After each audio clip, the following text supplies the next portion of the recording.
Hello, everyone. Welcome here at Your World or Mine. Show me yours, and I'll show you mine. And today we have beautiful Hilda here. And as you know, I'm from another planet. And Hilda, I'm really fascinated about what is happening on your planet these days. This is my first visit. And can you perhaps tell me what your experience is about and how you see that world that you're living in currently? For me, at the moment, it's very exciting to be on this planet because I think the planet is now getting to be at a stage where it needs to change because capitalism has been in charge here for a number of years, and we've played with that a lot. And we're finding that it's not working, not entirely. Capitalism works to serve the top richest people, but I think it's the middle people and the people that are at the bottom of the food chain that are having it particularly difficult at the moment. So lots of very, very wealthy people and lots of very, very poor people. And the gap is incredible. And we're going to have to change the system to find a different way to do business and find a different way to interact and find a different way to work together and share knowledge. That's not so corporate and money driven. So I think we're facing a huge change at the moment. And for me, it's exciting because I think the youth is going to take this capitalistic system and they're going to shake it to see what else falls out the tree. So I can't wait to see what's going on in the next 20 years. That sounds very exciting. You know, on my planet, when you speak about a gap, that's actually an extraordinary place because in that gap, so much can happen. It's like although we can connect in this way, we can speak through beautiful technology in this way, in very different locations, there's still a gap between us. And in this gap between us, so much can emerge. So that's actually good. So it's good that there's a gap, like you say, between the very rich and the very poor. Because in the middle, something can happen, something can emerge. Beautiful stuff, beautiful stuff. So I'm waiting to see what emerges. And I know that medicine as we know it is changing and law as we know it is changing and how we raise our children is changing. So there are people that are now paving the way to say we don't want cookie cutter children. We don't want them to go to school and sit at a desk for 6 or 7 hours and learn history and dates and what battles happened. I think because we've got so much technology that's open to us on our planet now at the moment, we can educate ourselves and we can also challenge authority as we understand it. So for me, it is very exciting and very new. And I'm also told, not that I know anything about that, but I'm also told that all of the jobs that are available to us now, of those, about 60% are not going to exist in 10 years' time. So that's really exciting and interesting as well. Now, you see, now you're talking our language on my planet. Because what we're busy doing is we are busy with the ones who came more recently, we call them. We don't even call them younger ones. We call them the ones who came more recently. For them, we provide very interesting ways of exploring and discovering life for themselves. And the things that you're speaking about that raise a question with me is, in this world of all this technology where we can learn by ourselves, how do we know what to keep, what to take on, what to save for later, what to spend attention on? Doesn't it scatter our attention? You know what works for me, and it's a methodology I use for myself, and it works across the board for everyone that I've ever come across. On this particular planet, we have a built-in thing inside of us. And if we do one thing, we feel better about who we are. And if we do another thing, we don't feel so great about who we are. And we all have this thing. We're born with it. And there's no one that doesn't have it. We all have it. Whether you're rich or poor or educated or not educated, whether you sweep the streets or whether you drive a Ferrari, there's still this thing inside of us that says, when I do this, I feel great. And when I do that, I feel terrible. And then there's the scale of that in between, of course. So for me, that's one of the most important things on this planet, is that gift that we know deep inside of ourselves when we do something that serves the greater whole or when we do something that detracts from the greater whole. And I think the way society is changing and working, I think the youth is broadening and expanding on that, and they're exploring that more because They don't want to learn by rote. They don't want to be confined. They don't want to be restricted. They don't want to go and have a degree for daddy and work for 8 hours in the corporate environment. They don't want to live in the houses that we've created. A couple of 100 years ago on this planet, we all lived in villages and everybody helped everybody else. And nobody was left out in the cold. Nobody was ignored. And everybody contributed what they could contribute. And one contribution wasn't bigger or better than another contribution.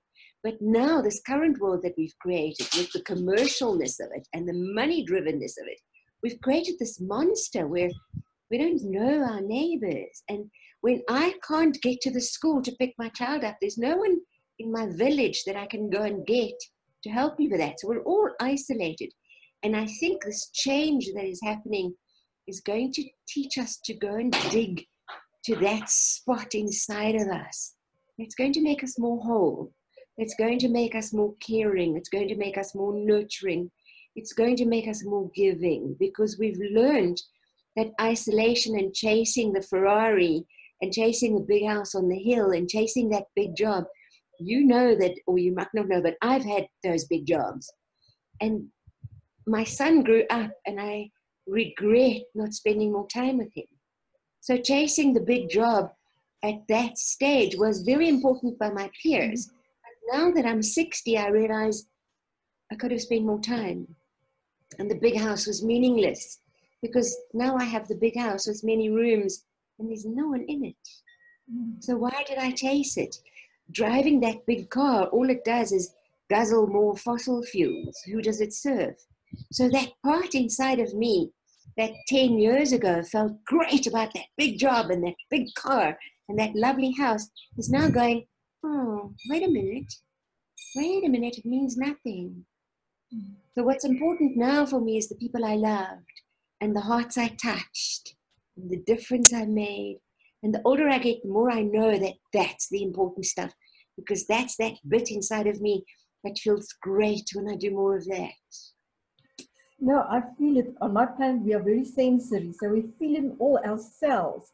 And as you're sharing this, my cells are celebrating. I literally feel them physically. And they are rejoicing of what they hear, and they so resonate with what you're saying. And there's two things that you shared that I want to explore a little bit further.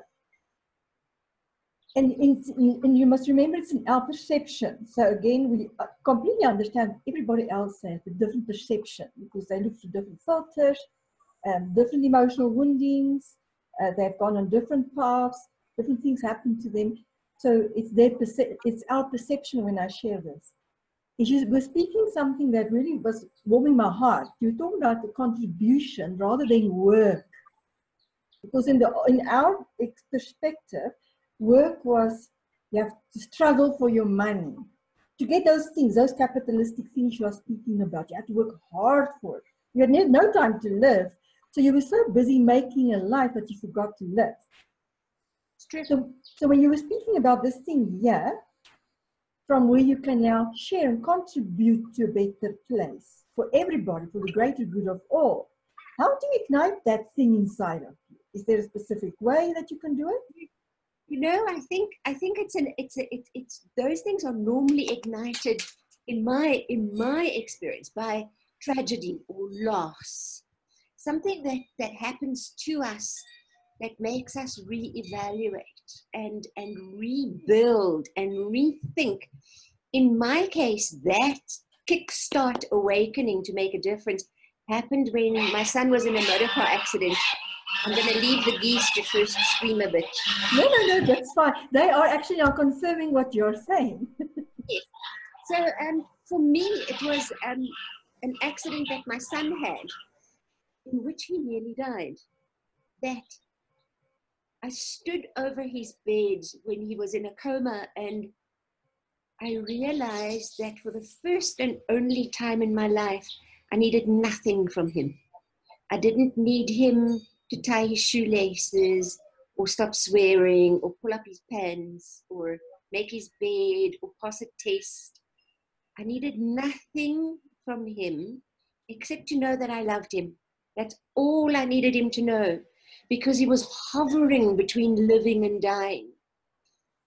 And I let go in that moment, even the need for him to continue to live. And it was an incredible awakening for me to let go even the need that he should continue to breathe. And when he did wake up 5 days later, he woke up brain damaged. So he was technically blind. He couldn't hear properly. He couldn't speak. And he had the consciousness of a 2-year-old. And he was already 16 years old. So then I had to recreate a new child. So it was a re-gifting for me of almost a completely new person. Although he was 16, I had to teach him to read. I had to teach him to write. I had to teach him to play. And then I realized the extracurricular activities that I was paying for and the expensive school that I was paying for, none of that mattered. So the only thing that mattered was how much I could love him now. I couldn't go back and change the past. I couldn't regret the past because I learned so many things. But the ignition of this need to give back was born there. And it was an incredible awakening. And the more I find people, the more I hear that their stories awaken them too. So on this planet, it seems like we have to be deeply hurt or deeply joyful before we learn something new. So I'm hoping that the new youth, the new people that are coming in, are going to teach us to awaken and to open the hearts with joy rather than learning through pain and suffering. So that's my hope for where we are. Well, that's beautiful, because that's exactly what's happening on our planet, is this joy generation that's being birthed. And it's not to say that we don't want to experience struggles, painful experiences at all, because that's life on our planet. But it's how we approach these things that matters, and how much more of that we draw to ourselves, and how we learn to focus our attention on those things that we really want instead of the things we don't want. Yes. Because the more we don't want things, the more we experience them. They come into our experience. And your geese now makes me laugh and smile, because what you just shared is so profound. But there's this part of what we can learn from nature. And I'm so grateful that your geese, it's geese, hey, is speaking up now with us here, which is precious, because it reminds me of something that we share with our ones who came more recently. It's the thing about what's wrong with our beings, in your case, human beings, that, and you'll see now the connection to your son's beautiful, profound story that you shared, so heartfelt, that I could feel in myself, of what did you want him to do? You just wanted to love him. You didn't need to do anything himself. Is that geese, when the baby geese, when they're in the nest, the mother jumps out. She jumps, they make their nests up in a tree. She jumps out of the tree and she shows them, come down. She just calls them, actually doesn't show them, she calls them. And they peek over and they peek over. And the first one have the courage and they just jump. Nobody showed them, they just know how to jump out of that nest. Yeah. Still the last one took that courage to jump out. Nobody taught them how to do it. She's waiting for them. She's showing them it's okay. I came down, you can come down too. Just once. And then what she does is she leads them to the water. She took them to swimming lessons and all those type of things. And I'm not saying one should go and swim without lessons, but if we learn from nature here, one by one they go into the water fearlessly and they start swimming because it's natural to them. And what we question on our planet is, why is it that from a parenting point of view and from a teacher point of view and then from a boss point of view, it just continues through life, that cycle. People who came before, who's been here longer, think they know more than the ones who came more recently, firstly. Instead of just recognizing the being for who they are, and like you said, that love that you have for them, the acceptance and allowing them to be who they are. Absolutely. Yeah. So absolutely. We're asking that question, what is it with us beings, doesn't matter what planet we are, that we want to make imprints of ourselves on the ones who came more recently, instead of allowing them to blossom in their own way and to bring, like you say, something very different to the world. Because even if you speak of capitalism now and the complete change of that, transformation of that. I think the nature of the human being, I can't speak for your planet, but the nature of the human being on my planet, I think we know what we know. And this little bubble that we know is a very comfortable space for us to be. So we know we like our coffee like this.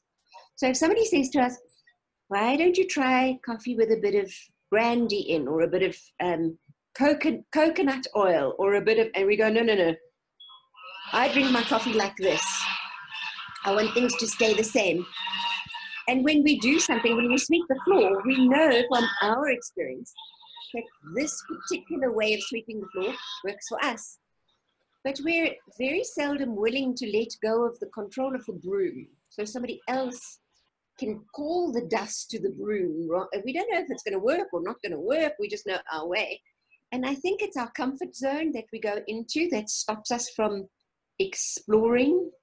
And then we, of course, throw out the platitudes that say the only thing that's guaranteed is change. But we're not willing to change that regularly. You know, we want to hang on to the stuff. And we want to enforce and imprint how we do stuff on others because we think we have the right and the only way. And I think that's universal across the board on our particular planet. But I think the newbies that are here now are going to shake us a little bit in our roots and go, no, no, no, we're done with this. Your generation or the older gen or the previous generation has literally destroyed the planet. We're not going to do that. And they're all, and I love it that there is some obscure individual in Kenya that's building a car in competition to Elon Musk, who has all of the resources to build whatever he chooses. And none of, you know, and this guy in Kenya has got none of those resources. Yet there he's built this beautiful car. But we even value the car that comes from a so-called developed country more, rather than give credit, more credit, to the guy that really has to develop it without that infrastructure. So I don't know what it is about us that's so prestige driven that we think something is more important than something else. And it's a sad thing for me, and I wish more of us can open our hearts to something new and different. Isn't it perhaps the fact that beings identify with what they, like you say, this little thing that you were talking about, we call it our frame of reference. And we invest a lot of stuff in that thing because it makes us feel safe. We identify with that. Isn't it perhaps that we have invested so much in this making us feel safe, whatever it might be? Of course, and our very personality is vested in there. If you look at somebody who's my age who just wants to change a hairstyle, so now I've had the same hairstyle now for 25 years, and I am so resistant to my hairdresser to give me a new hairstyle, and she says your hair can be flat. So for me to have flat hair is a really big deal because normally I have hair that's all over the place, but I'm trying my hardest to let the hair go flat to see if I can learn to like it. But it's such an internal struggle for me. Just a little thing called my hair. So I think it's because our identity is vested in the stuff we know and the stuff we've done. So it's invested in the way our couches look, or the thing we drive, or how we plant our garden, or how we prune the roses, or which roses we like. So we're not really open to having a different flower. So we say to our friends, what kind of flower do you like? Let me buy you the same flower. But we don't even think to buy them something completely different, with which they may very well fall in love, because we're so used to our own habits and our own little boliki that we don't want to share it or part with it. You know, it brings me back to that thing that you were speaking about here. And I don't really like to use those words, if only, but imagine what it could be like instead of us all, and it doesn't matter what planet we are living on, and we were speaking about Elon Musk and his marsh, and now I think smilingly about that, but it is this thing that we create to make us feel safe. It's outside of us, it's not in here. So if only we can get that feeling of safeness inside, not outside. You know, I spoke to somebody a while ago that's also from another planet. And he said, there are planets where there is absolutely no fear. So I asked him, how does it work on a planet where there's no fear? What happens if somebody comes and approaches you and tries to attack you with a knife? And he says that would be inconceivable because there is no death.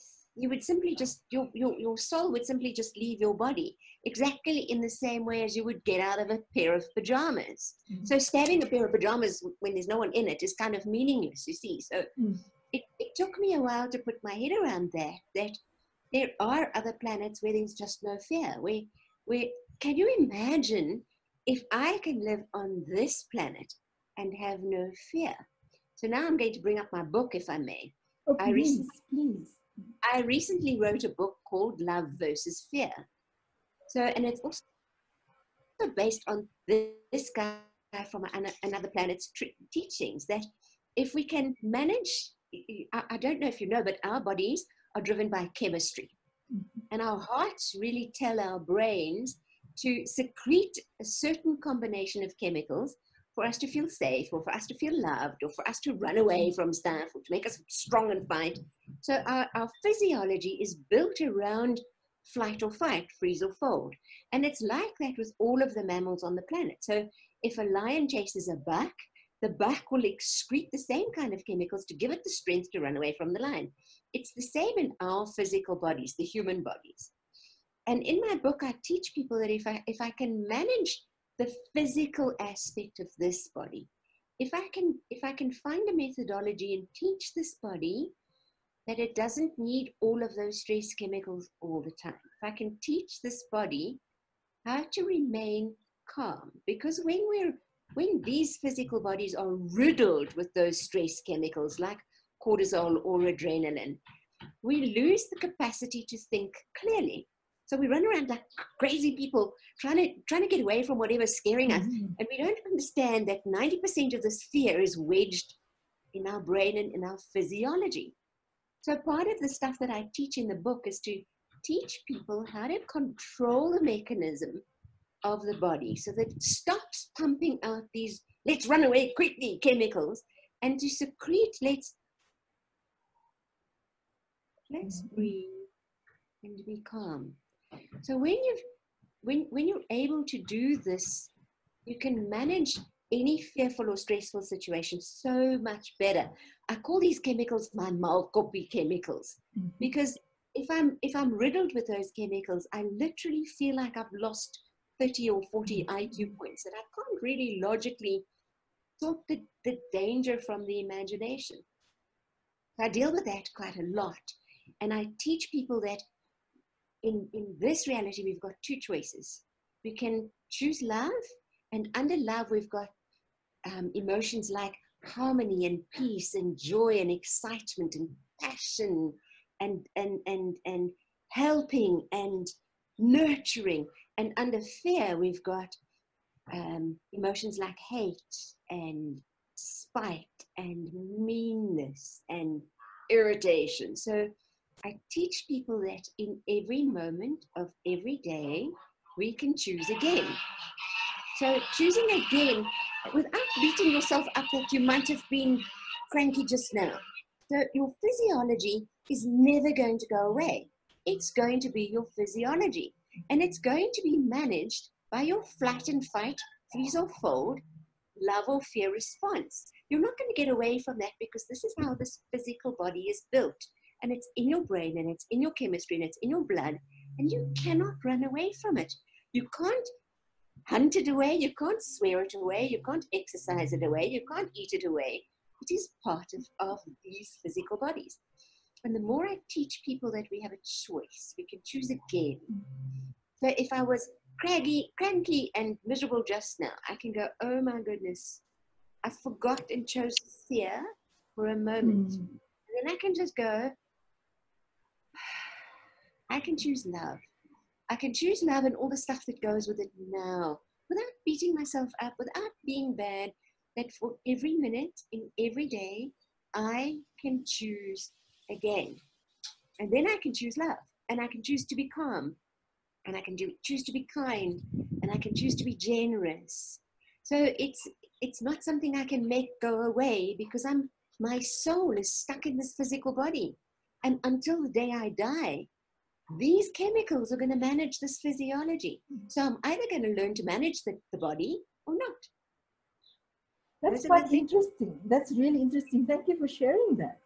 Because, you know, it reminds me of something I recently, on the weekend, on your planet, experienced while I was exploring in this way.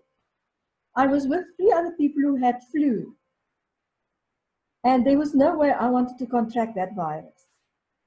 So I spoke to my body.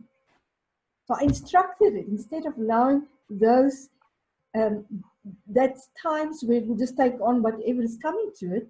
I actually instructed very, very lovingly. It was not like a teacher, like very, very strict, but I was instructing it. This is not a home for a virus. And my body listened. Everybody else who were with us got sick. But I was talking to my subconscious mind, which also triggers what's happening in the rest of the body-mind connection that we believe and that we become to know about. That the body and the mind is linked. Is my subconscious mind heard it because I was speaking it out loud, and I was lovingly telling my body, we are not a home for these viruses. It can go elsewhere. And we actually were speaking to the virus too and told it, you go away. We don't want you. Without your body. It cannot exist without your body. And if you don't let it in, it's got no place to breed or live.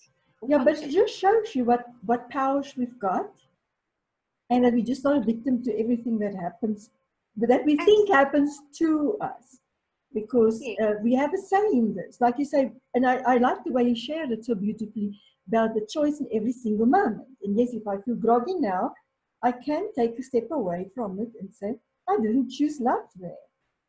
And I can change my direction at any single moment, no matter what my circumstances are. Absolutely. Yeah, you know, it's also for us very, very interesting. And I know there's lots of human stories about this as well. You were talking about his story, and I'll say her story as well, of people who were in exactly the same situation, like Viktor Frankl. And the one acted in one way like a victim, and the other one chose a different way. So it's not something that's new. It's happened in the past. But it's again the thing, I think, of we're getting stuck. We're onto our little bit, you know? Yeah, and we're getting stuck there. We don't think there's another way. Through my Pacific journeys in some of your parts in Africa, for example, in the deepest dark of Africa, I was always told, bring people another option. Show them, because they're so stuck in this thing, they just don't know anything else. You have to share another possibility with them. And not only share it by telling them about it, giving them an experience, because it's through the experience that this vehicle that you were speaking about, this body, and this mind, can see there's something else, that I don't have to go into those flight, fight type situations. Sometimes we have. Yeah, so if the lion is chasing you, run. Yeah, of but course.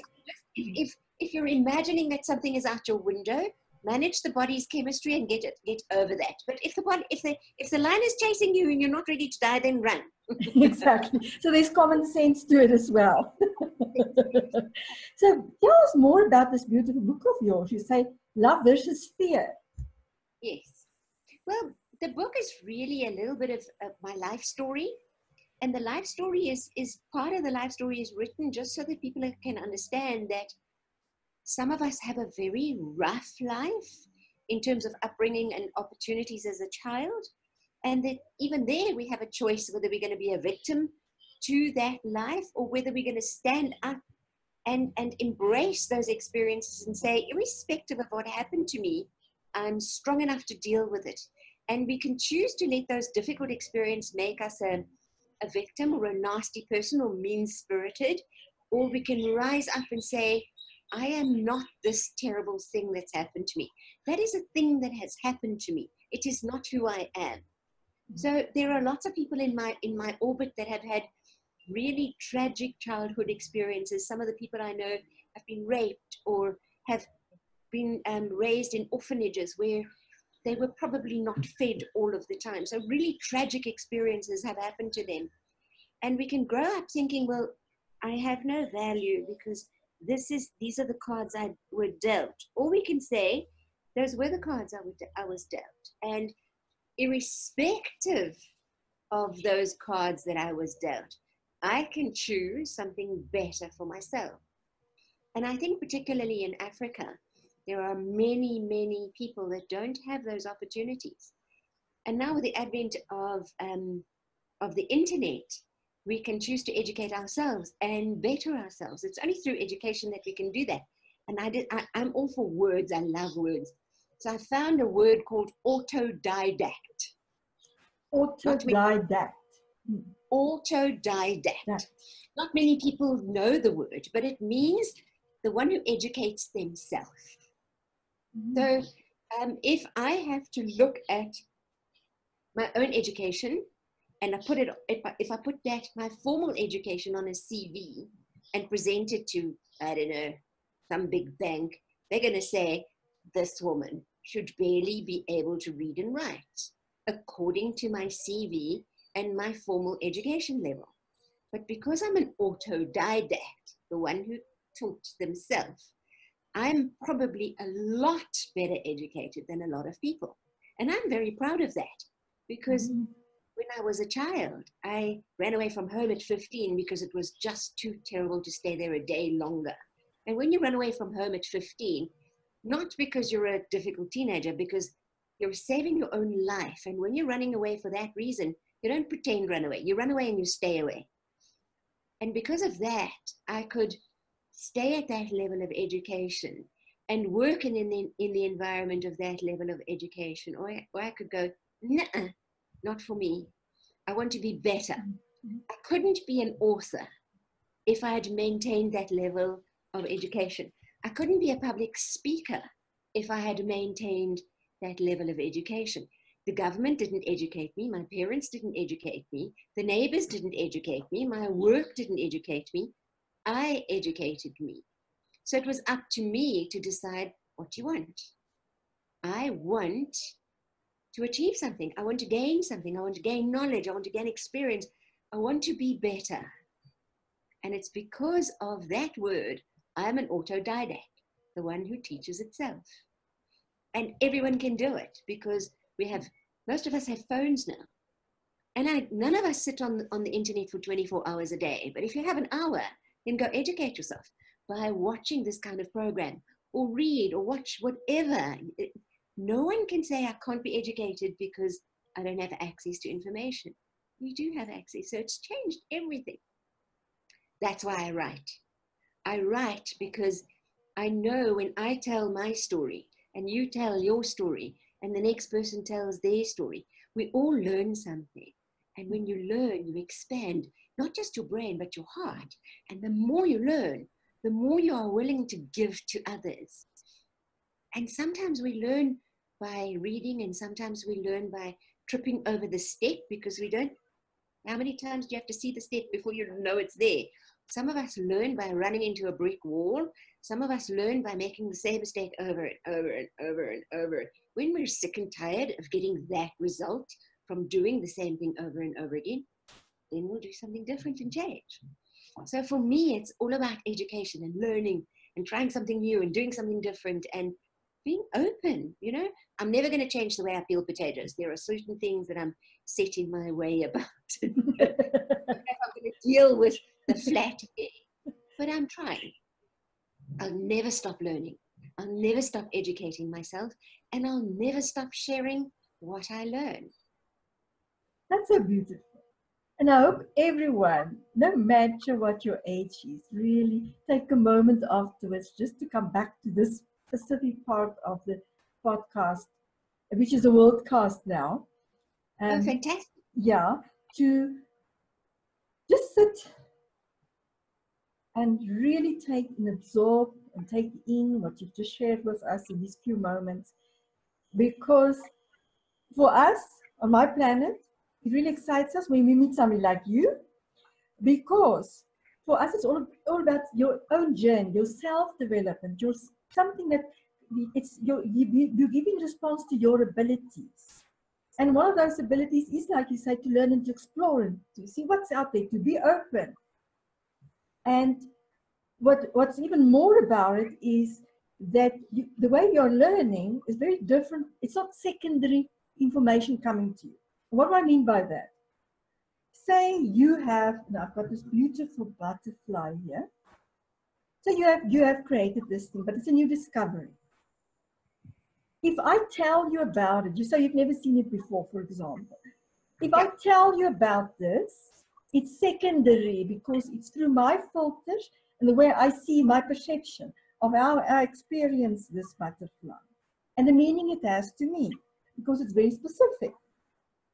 But if you had this butterfly in your own hand, it will have a completely different context for you. Meaning, because you might not have any meaning for a butterfly, on a personal level now, but also if it was, this is energy as well. So even if I just touch it, my senses gets awakened from it because it's got so many different textures on it. Besides this very pink color, which my eyes and my whole body is responding to. But it's me doing it. So I'm investigating this thing. And I'm getting to know it. And it gets some type of meaning from it. And it's like a book. You were talking about books and writing. And we are really excited about writing on our planet too. And there's something about writing that I must remember to ask you. But it is through me exploring this myself that I get to know this better. And if I were to go and write about this now, there's something else happening with this body-mind connection I was speaking about earlier that we discovered as well. Especially if I write in my hand, not just on a computer or a phone or the tablet. Because there's something different going on in my neurology. This connection between the body and the mind, which also has the impact of how much I take in and absorb. So how do you write? How do you write? You know, I write a lot. I write virtually every single day. I will never be able to write fiction. But I write about what happens in my life. So if I've upset somebody, just very recently we had a death in the family. So I will write about, tell people you love them. Tell them you love them now. Don't wait a single moment. Or I also have quite a biting tongue. And sometimes when I write, I can press buttons in other people and they may respond to something that I've written, and I will write about that experience. So I write what's going on in my life, and I know that everybody has a story, and if they have the ability to write, they would also be able to put their story in beautiful words. So I really am exploiting this gift of words. I'm really good at words. Other people are really good at painting or engineering or whatever they're good at. I'm really good at words. And my love of words and language and taking a very complex subject and sharing it with someone in a very simple, meaningful way. So I think that's my gift. And I think the accident that my son had where he was in a coma, that was the awakening of that ability, where it was only after I experienced that near tragedy that I learned to share my story. And when I learned to share my story, first verbally, I thought, people really like what I have to say. And that shocked me, that little old me, who would want to listen to little old me? And then as the years went by, I thought, maybe I should try and write. And you know, so when I do write, it almost feels like this thing just bubbles out of me. And I think that's how artists and sculptors and painters must feel, that this thing is already inside of them and it's just a vehicle to get it out. And I think I simply sit and write. But I had to tell you that first I just wrote for myself and filed it away quietly for myself. So the very first time I made that public, so the very first time I wrote something that I thought was meaningful and posted it out there was in Namaste magazine, of which I was the editor so many years ago. And I thought, it took me the longest. I prepared the whole magazine. Everything was done. The last thing that was to be written was the piece that the editor is supposed to write. And I'm going, oh, I don't know what to say. What is going to, and then eventually I just went, this is now the deadline. You can't procrastinate anymore. Sit your butt down and do it. And then the magazine went out and I went, oh my God, people are going to hate it. All of that self-hate things. And then people wrote me letters and went, oh, we love that. So it took me a long time to be comfortable with this ability of mine. So now I'm very comfortable with the writing.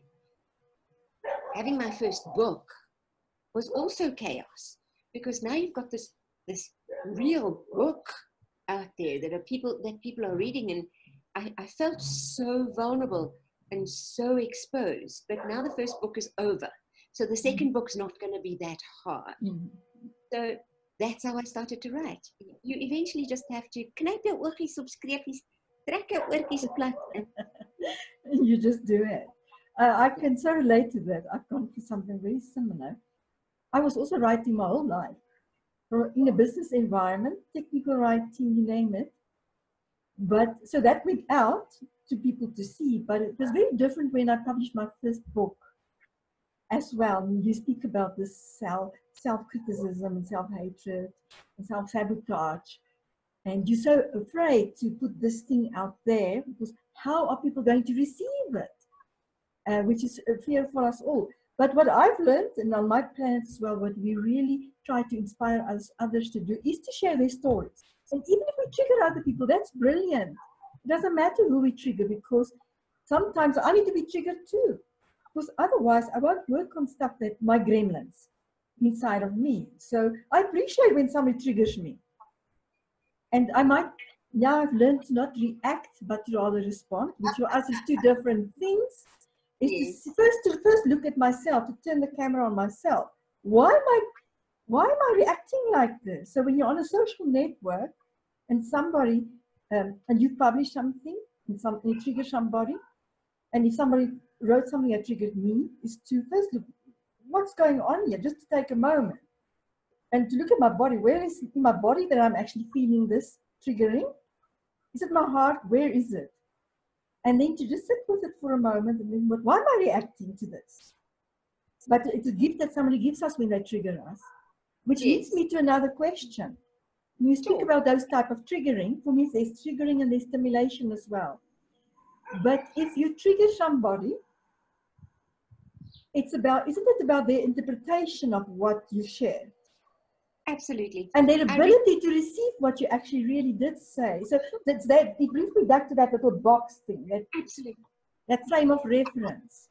I had a very interesting discussion with some friends of mine the other day, that each one of us, now I know many people on my planet, and because I've had a magazine and I've had some public spaces, there's a lot of people that also know me, who don't necessarily come into my social circle. So there are a lot of people that have an opinion about who they think I am. But everybody in the world is in exactly the same spot. So for me, there's not just a me. There are hundreds of versions of me. So the image that my mother had of me, or my father had of me, or my sister had of me, or my child has of me, or my niece has of me. So everyone has a version of me. So there are literally hundreds of versions of me walking out there. So the editor of Namaste magazine is a caricature or a version of me. So when I write, I understand that a particular version of me is writing this particular piece. It might be something that triggered me, that upset me from a childhood memory. So that childhood memory in me is writing the piece. Then I must also understand that all of the people that are receiving my message are receiving the message from a version of me, not me directly. So I used to get upset when somebody challenged me and blatantly said, "You're wrong, you're just wrong." And then I'd want to defend myself and get all huffy about that. And then I learned, but there are hundreds of versions of them. Which version of them is triggering this response in me? Were they hurt as a child? Did they go without school, without shoes? Did they go to sleep hungry? Did her husband beat her? Her experience is what makes her interpret what I write.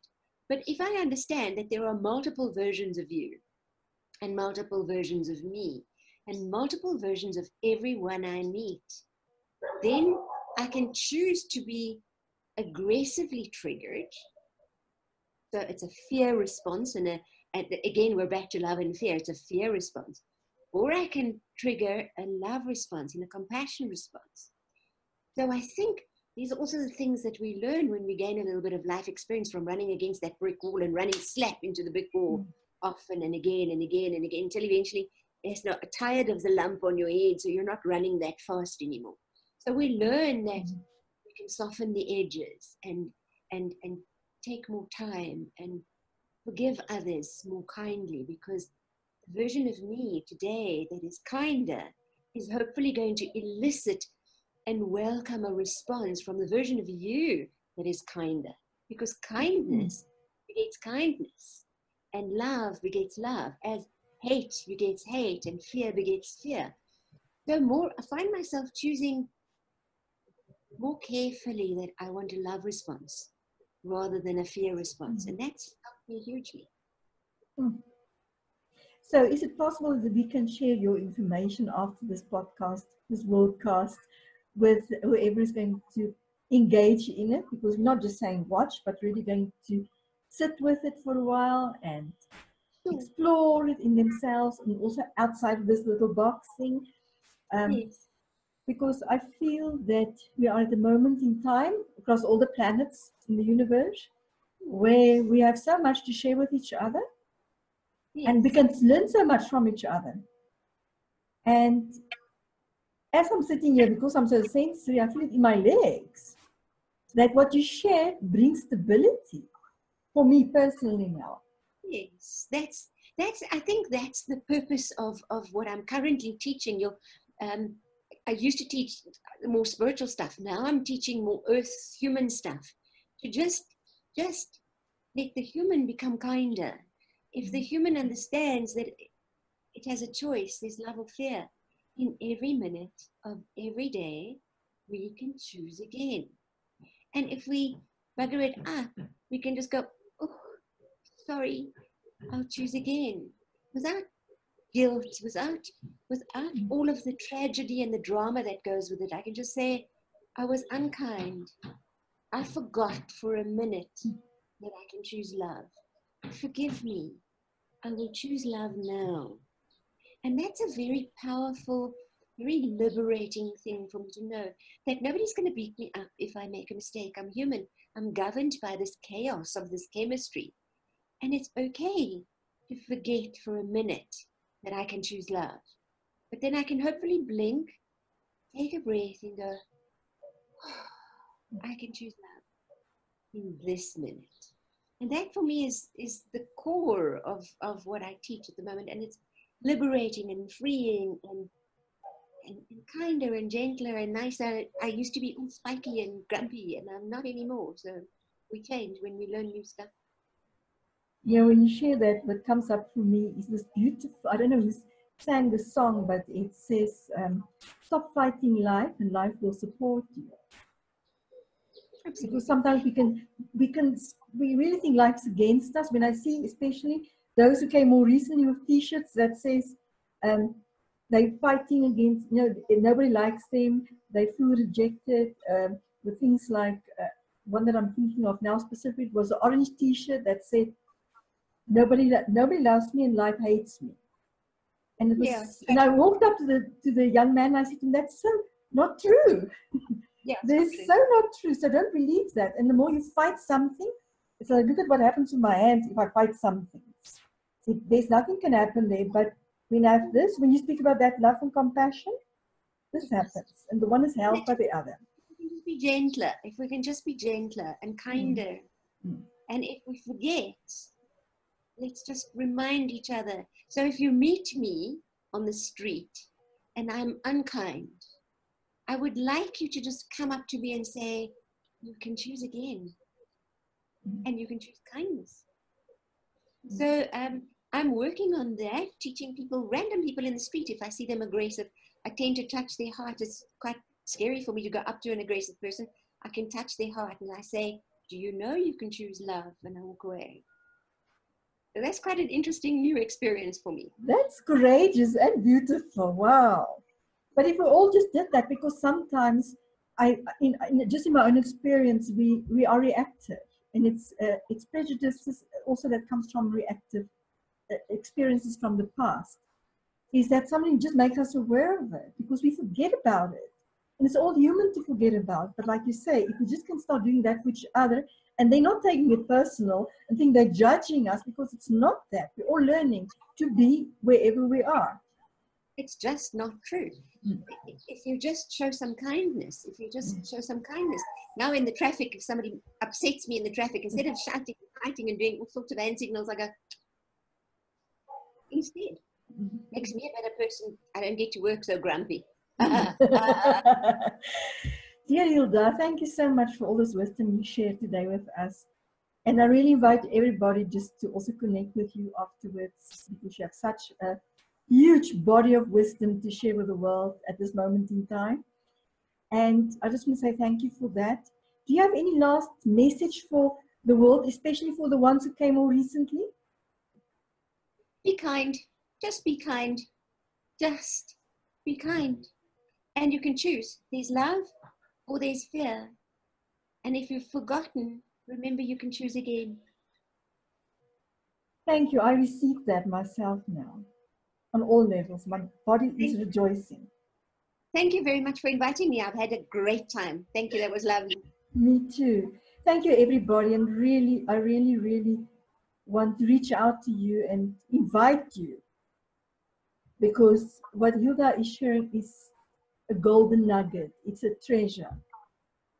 And if we can only perceive a little bit of that, we'll have a much better life ourselves, and the way we relate to the world and to others. And good things will then come to us. Like Hilda said, love will come to us in whatever form we define it by. So thank you, everybody. Be kind. Until next time, we will see you again, your world or mine.